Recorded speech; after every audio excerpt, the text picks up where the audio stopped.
بسم اللہ الرحمن الرحیم۔ السلام علیکم معزز خواتین و حضرات، امید کرتا ہوں کہ آپ سب بالکل خیر و عافیت سے ہوں گے۔ ناظرین گرامی، افغان سفیر کی بیٹی کے مبینہ اغوا کے ڈرامے کا تفتیش کے دوران ڈراپ سین ہو گیا، جس کے بعد افغانستان کے سفیر رات کے اندھیرے میں پاکستان سے فرار ہو گئے۔ پاک افغان تعلقات کشیدگی میں ایک اہم موڑ آیا۔ پاک فوج نے اہم بیان دے کر افغانستان حکومت کو آئینہ دکھا دیا۔ آپ کو تفصیلات سے آگاہ کرتے ہیں، مگر اس سے پہلے ہمارے چینل کو سبسکرائب کرنا مت بھولیے۔ تو چلیے شروع کرتے ہیں۔ ذرائع سے ملنے والی اطلاعات کے مطابق تفتیشی ٹیم نے افغان سفیر اور ان کی بیٹی سے ملاقات کی، جس میں وقوع سے متعلق سوالات کیے گئے۔ تفتیشی ٹیم کے مطابق افغان سفیر کی بیٹی کسی بھی سوال کا تسلی بخش جواب نہیں دے سکی، کیونکہ پہلے اس نے بتایا کہ وہ اسلام آباد کے قریب التہذیب تک گئی تھی، بعد ازاں وہ مکر گئی۔ افغان سفیر کی بیٹی کسی علاقے کی بھی نشاندہی پراپر طور پر نہیں کر سکی۔ تفتیشی ٹیم کے مطابق افغان سفیر کی بیٹی کے بیان پر کیمرے چیک کر کے نقشہ بنایا گیا۔ متاثرہ خاتون یہ نہیں بتا سکی کہ وہ اپنے گھر سے کہاں گئی تھی۔ تفتیشی افسر کے مطابق افغان سفیر کی بیٹی کو ڈراپ کرنے والی گاڑی کی شناخت کر لی گئی۔ F9 سے لڑکی کو لے جانے والے ڈرائیور سے بھی سوال و جواب کیے گئے، جس نے بتایا کہ اس نے لڑکی کو 5:30 پر دامن کو سے لیا تو لڑکی نے F9 میں واقع پارک میں جانے کا کہا۔ ذرائع تفتیشی ٹیم کے مطابق افغان سفیر کی بیٹی نے بتایا تھا کہ اغوا کار اس کا موبائل فون لے گئے ہیں، جبکہ CCTV فوٹیج میں لڑکی کے پاس موبائل موجودگی کا پتہ چلا، جس پر اگلے روز اس کا موبائل فون تحویل میں لے لیا گیا تو اس نے ڈیٹا ڈیلیٹ کر دیا۔ تفتیشی ٹیم کے مطابق افغان سفیر کی بیٹی کے موبائل فون کا فرینزک کرایا جا رہا ہے۔ لڑکی اپنے گھر سے نکل کر ایک ٹیکسی میں بیٹھی تھی۔ ٹیکسی ڈرائیور سے بھی سوال و جواب کیے گئے۔ ڈرائیور نے بتایا اس نے لڑکی کو G7 کھڈا مارکیٹ پر اتارا ہے۔ تفتیشی افسران کے مطابق افغان سفیر کی بیٹی کئی ٹیکسیوں میں سفر کر کے مختلف مقامات پر پہنچی۔ کھڈا مارکیٹ سے لڑکی کس ٹیکسی میں گئی، اس کا سراغ لگایا جا رہا ہے، جبکہ صدر بازار راولپنڈی میں افغان سفیر کی بیٹی کی نقل و حرکت کی چھان بین بھی جاری ہے۔ تفتیشی ٹیم کے مطابق افغان سفیر کی بیٹی جہاں جہاں گئی اس کی جیو فینسنگ مکمل کر لی گئی ہے، جبکہ تحریری درخواست پر واقعے کا مقدمہ بھی درج کر لیا گیا ہے۔ اور دوسری طرف تازہ ترین اطلاعات کے مطابق افغانستان نے اسلام آباد میں سفیر کی بیٹی کے اغوا کے بعد اپنے سفیر اور سینئر سفارتکاروں کو واپس بلا لیا ہے۔ افغانستان کی وزارت خارجہ نے ٹویٹر پر ایک بیان میں کہا کہ پاکستان میں افغان سفیر کی بیٹی کے اغوا کے بعد افغان قیادت نے اپنے سفیر اور سینئر سفارتکاروں کو پاکستان سے واپس بلا لیا ہے۔ بیان میں کہا گیا ہے کہ اغوا کاروں کی گرفتاری اور ٹرائل سمیت سیکیورٹی خدشات دور کیے جانے تک سفیر کو واپس بلایا گیا ہے۔ انہوں نے کہا کہ افغانستان کا ایک وفد جائزہ لینے، کیس کی پیروی کرنے اور تمام متعلقہ امور کے حوالے سے جلد ہی پاکستان کا دورہ کرے گا اور اس کے نتائج کی بنیاد پر مطلوبہ کارروائی کی جائے گی۔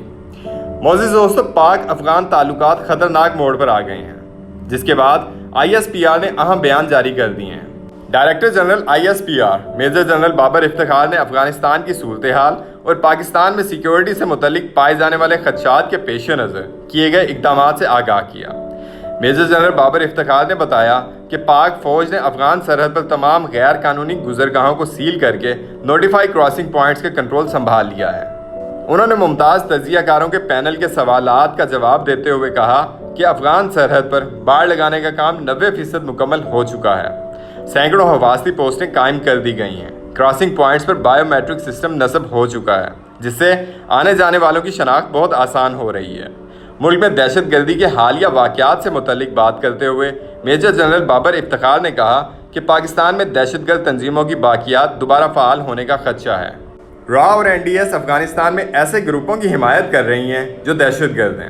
پاکستان کی سیکیورٹی پالیسی کی وضاحت کرتے ہوئے انہوں نے بتایا کہ پاک فوج خطے کے بدلتے حالات میں درپیش چیلنجز سے نبرد آزما ہے۔ دہشت گردی کے حالیہ واقعات کا تعلق افغان صورتحال سے ہے۔ افغانستان سے امریکی افواج کا انخلا خطے پر اثرات کے حوالے سے ایک اہم واقعہ ہے۔ امریکہ 9/11 کے بعد دنیا کے 30 ممالک کی فوج لے کر افغانستان پر حملہ آور ہوا۔ امریکی جنگ کے ابتدائی اہداف طالبان کو اقتدار سے محروم کرنا اور اسامہ بن لادن کو گرفتار کرنا تھا۔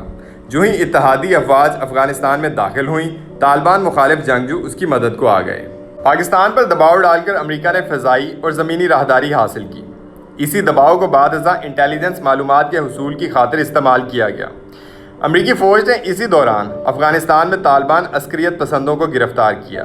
ان گرفتار افراد کو قلعہ جنگی جیل میں کچھ عرصہ رکھ کر اجتماعی طور پر قتل کر دیا گیا یا پھر انہیں گوانتانامو بے کے حراستی مرکز بھیج دیا گیا، جہاں قبل ازیں عراق سے گرفتار حریت پسندوں کو بھی رکھا گیا تھا۔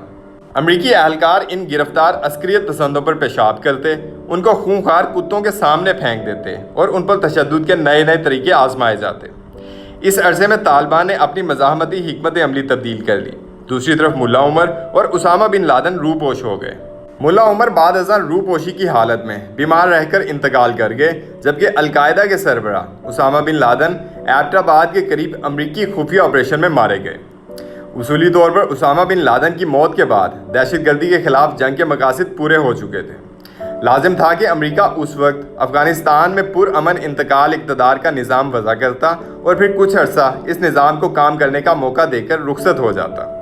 امریکہ نے اس دانش مندی کا مظاہرہ کرنے کے بجائے خطے میں ایک نیا کھیل شروع کر دیا۔ چین کی ابھرتی ہوئی معاشی قوت کو روکنے کے لیے امریکہ نے بھارت کی سرپرستی شروع کر دی۔ بھارت کو دنیا کی بڑی منڈی قرار دے کر اس کے نخرے اٹھائے جانے لگے۔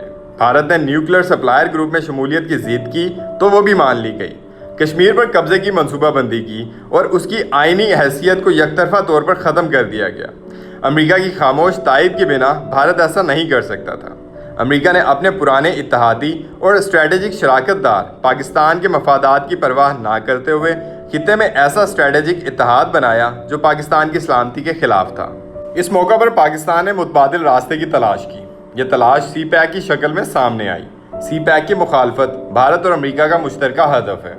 بھارت کا خیال ہے کہ آزاد کشمیر اور گلگت بلتستان اس کی وجہ سے ہاتھ سے نکل رہے ہیں، جبکہ امریکہ سمجھتا ہے کہ چین سے تجارتی اور راہداری تعلقات مضبوط ہونے سے پاکستان اپنی معاشی اور دفاعی ضروریات پوری کرنے کے قابل ہو جائے گا۔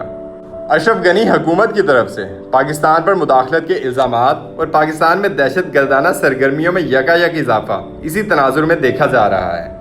افواج پاکستان دہشت گردی کے خلاف جنگ میں ہزاروں شہادتیں پیش کر چکی ہیں۔ افغان سرحد بھارتی تخریب کاروں کی گزرگاہ رہی ہے۔ افغانستان میں حالات کشیدہ ہونے کے بعد سرحدوں کو بند کرنے سے تخریبی عناصر کا پاکستان میں داخلہ روکا جا سکے گا۔ ناظرین، آج کے لیے اتنا ہی۔ امید کرتا ہوں کہ آپ کو ہماری یہ ویڈیو بہت پسند آئی ہوگی۔ آپ لوگوں سے مزید التماس ہے کہ جن لوگوں نے ہمیں ابھی جوائن کیا ہے وہ ہماری اس ویڈیو کو اپنے دوستوں، رشتہ داروں اور گرد و نواح کے لوگوں میں سوشل میڈیا اور واٹس ایپ کے ذریعے ضرور شیئر کیجیے۔ مزید ہماری حوصلہ افزائی کے لیے لائک اور کامنٹ بھی کیجیے گا۔ اسی کے ساتھ ہی میں آپ سے اجازت چاہتا ہوں۔ اپنا بہت سارا خیال رکھیے گا۔ اللہ نگہبان۔